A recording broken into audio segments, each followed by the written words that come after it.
Assalamualaikum warahmatullahi wabarakatuh.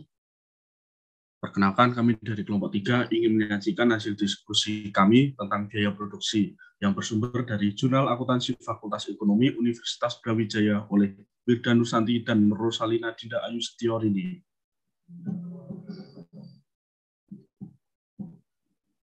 Ya, sebelumnya perkenalkan kelompok kami. Yang pertama ada Idan Rizky Ananta dengan nomor MPM 2110103030.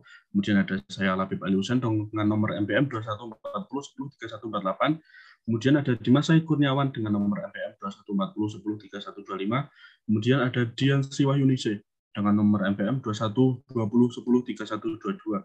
Kemudian ada Farah Nur Azizah dengan nomor MPM 2120103071. Kemudian yang terakhir ada Almirah Ngasiti dengan nomor MPM 2120103083.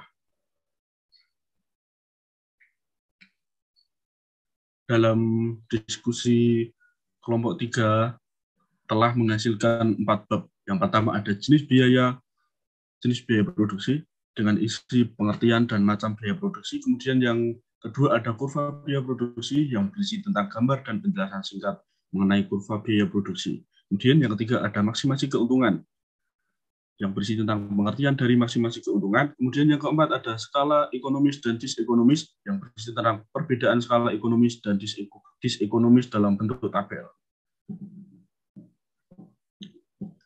Yang pertama ada jenis biaya produksi.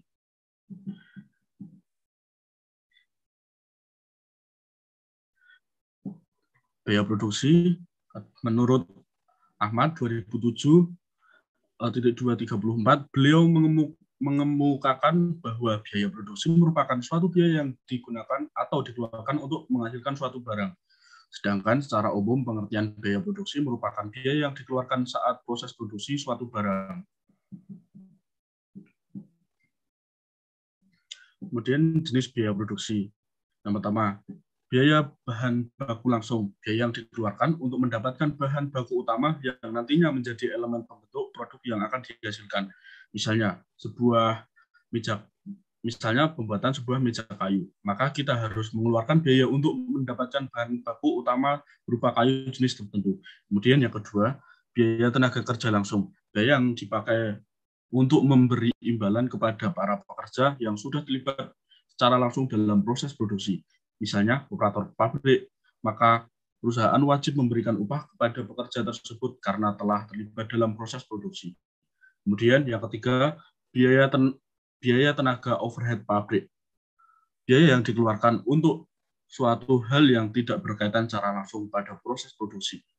Contohnya adalah biaya bahan penolong, biaya pemeliharaan, biaya tenaga kerja tidak langsung, dan biaya yang timbul karena adanya penyusutan.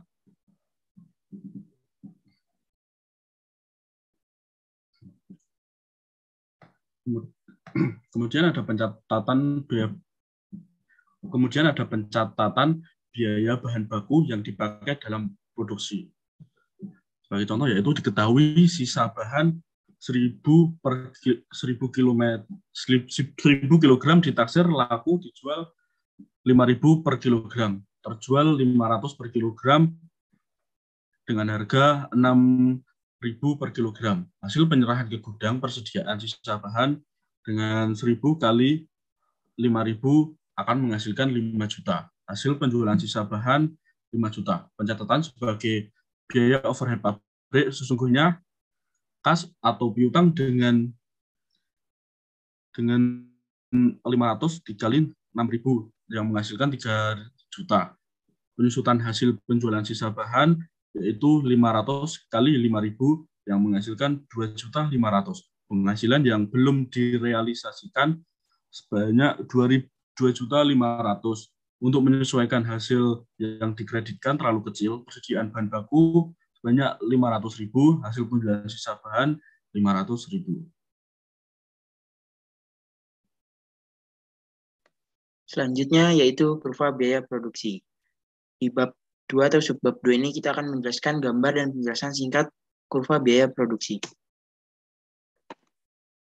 Yang pertama yaitu kurva biaya produksi, total fixed cost atau biasa kita kenal TFC, total variable cost atau biasa kita kenal dengan TVC, dan total cost atau biasa kita kenal dengan TC.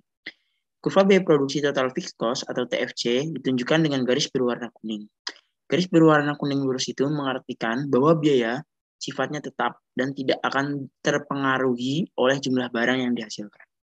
Ketika perusahaan tidak menghasilkan produk, maka perusahaan tetap mengeluarkan biaya. Dan yang selanjutnya, kurva biaya produksi total variable cost atau TVC ditunjukkan dengan garis berwarna merah. Kurva tersebut dipengaruhi oleh jumlah barang yang dihasilkan. Contohnya, ketika perusahaan menambah jumlah produk, maka perusahaan harus mengeluarkan biaya tambahan yang lebih besar. Dan penambahan biaya inilah yang dimasukkan ke dalam biaya variabel. Dan yang terakhir yaitu kurva biaya produksi total cost atau biasa kita kenal TC. Ditunjukkan dengan garis berwarna hitam.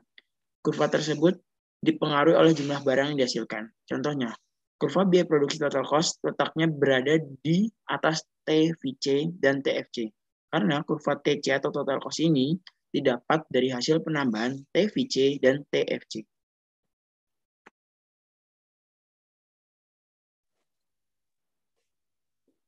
Yang kedua ada kurva biaya produksi per unit produk barang atau kurva biaya produksi rata-rata.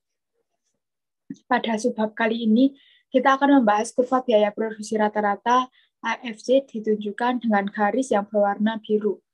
Nah, pada kurva AFC tersebut akan menurun seiring dengan bertambahnya jumlah output atau Q. Pada kurva ini, biaya produksi rata-rata AVC ditunjukkan dengan garis berwarna hijau. Kemudian, kurva biaya produksi rata-rata ATC ditunjukkan dengan garis berwarna merah. Untuk kurva ATC ini, posisinya berada di atas AVC dan AFC dikarenakan ATC adalah penjumlahan dari keduanya. Penambahan jumlah output akan diikuti dengan meningkatnya kurva ATC. Dari gambar grafik ATC minimum tercapai saat jumlah output Q sama dengan 2. Selanjutnya yang terakhir, kurva biaya produksi rata-rata MC ditunjukkan dengan garis yang berwarna merah. Pergerakan kurva biaya produksi rata-rata MC dan AVC sebenarnya memiliki arah pergerakan yang sama. Tetapi karena kurva biaya produksi rata-rata MC lebih cepat, karena mengukur biaya variabel setiap bertambahnya output, sedangkan perubahan rata-rata kurva biaya produksi AVC lebih lambat karena menghitung secara rata-rata.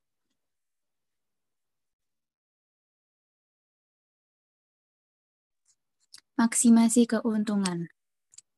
Next.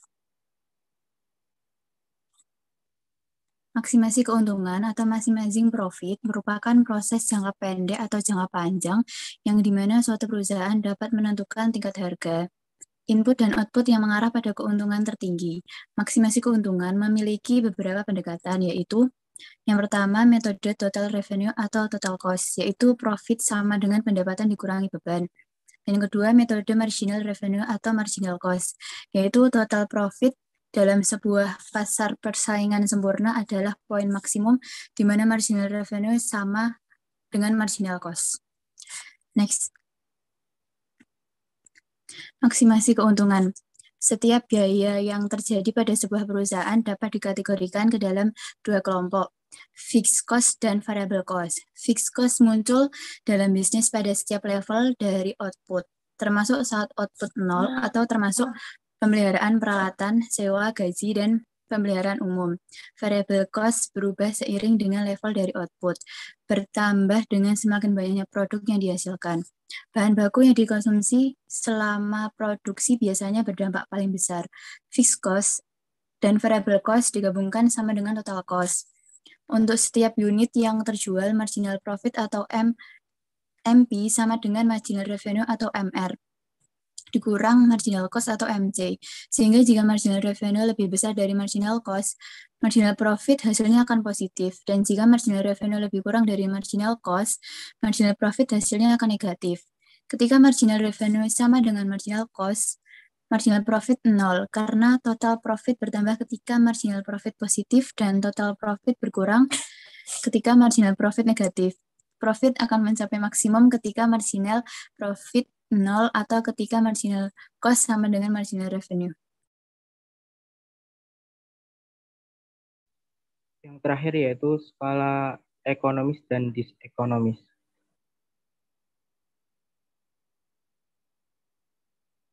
Perbedaan skala ekonomis dan skala disekonomis.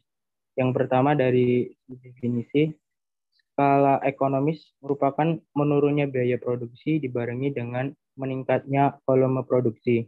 Sedangkan skala disekonomis merupakan kerugian ekonomi karena perusahaan meningkatkan produksinya.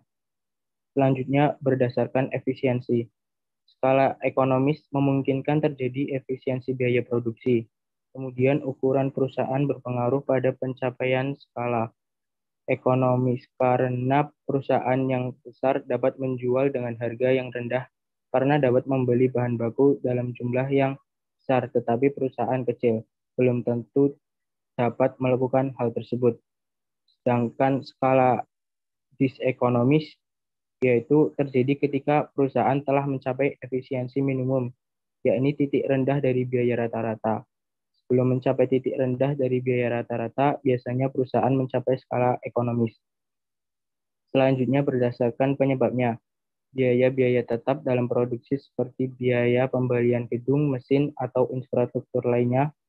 Kemudian peningkatan hasil produksi menyebabkan perusahaan mengalokasikan biaya tersebut ke dalam komponen biaya produksi per unit. Sedangkan skala disekonomis yaitu perusahaan yang produksinya tidak dapat dibagi. Kemudian pencemaran yang berlebihan yang menyebabkan sanksi yang besar oleh pihak yang berwenang. Kemudian perusahaan yang keterlambatan produksinya dikenakan sanksi.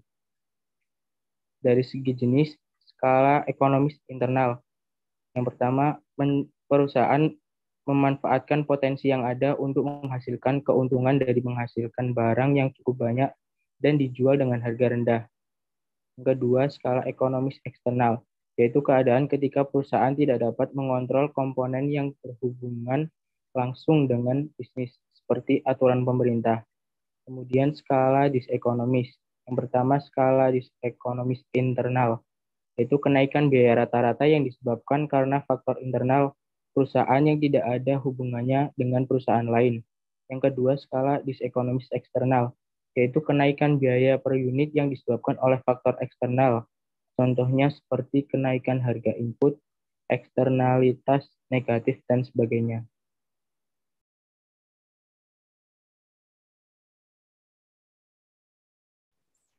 Baik, berdasarkan materi yang telah kita presentasikan, terdapat 3 poin yang dapat kita ambil, yaitu yang pertama, biaya produksi, maksimasi keuntungan, dan skala ekonomis serta disekonomis.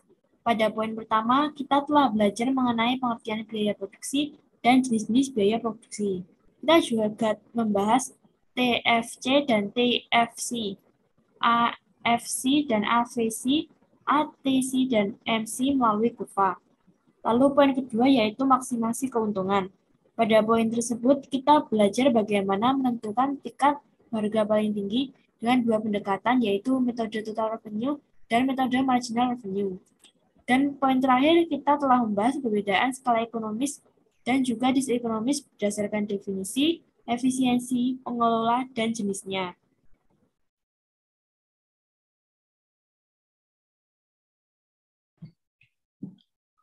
Ya, demikian merupakan penyajian materi hasil diskusi dari kelompok kami tentang biaya produksi. Kami sadar bahwa masih banyak kekurangan dan kesalahan dari kelompok kami. Kami mohon maaf. Wabillahi taufiq wal hidayah. Wassalamualaikum warahmatullahi wabarakatuh. Waalaikumsalam warahmatullahi wabarakatuh.